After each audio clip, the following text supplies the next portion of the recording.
आज सकाळी 7 ते 7:15च्या दरम्यानमध्ये हिंगोली जिल्ह्यामध्ये केंद्रबिंदू असणारा एक भूकंपाचा धक्का आपल्या नांदेड शहरामध्ये आणि अनेक तालुक्यांमध्ये सुद्धा जाणवला.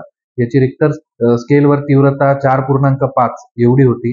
याचा अर्थ की हा अतिसौम्य या प्रकारामध्ये गणला जाणारा होता. रिक्टर स्केलमध्ये त्याची गणना होते. या अनुषंगानं आपण वारंवार सर्वांना सावधतेच्या सूचना दिलेल्या आहेत. विशेषतः भूकंप आल्यावर काय करावं याची नियमावली सुद्धा आपण जाहीर केलेली आहे.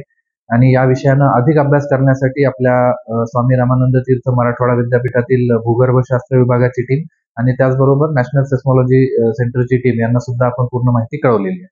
तरी माझं सगळ्या नागरिकांना आव्हान आहे की आपण घाबरून जाऊ नका. हा अतिशय सौम्य धक्का होता आणि साधारणतः या पावसाळ्याच्या सीझनमध्ये ज्या भूगर्भातल्या हालचाली असतात, विशेषतः पाणी जेव्हा भूगर्भात जातं त्यावेळेस ज्या हालचाली होतात, त्यामुळे अशा प्रकारच्या काही प्लेट मुवमेंट्स होतात आणि त्यामुळे असे अतिसौम्य किंवा सौम्य धक्के हे आपल्याला बघायला मिळू शकतात. मात्र यामध्ये घाबरण्यासारखी अशी फार काही दुसरी गोष्ट नाही. आपल्या जिल्ह्यात कुठल्याही प्रकारचं नुकसान या भूकंपाच्या धक्क्यामुळे झालेलं नाही.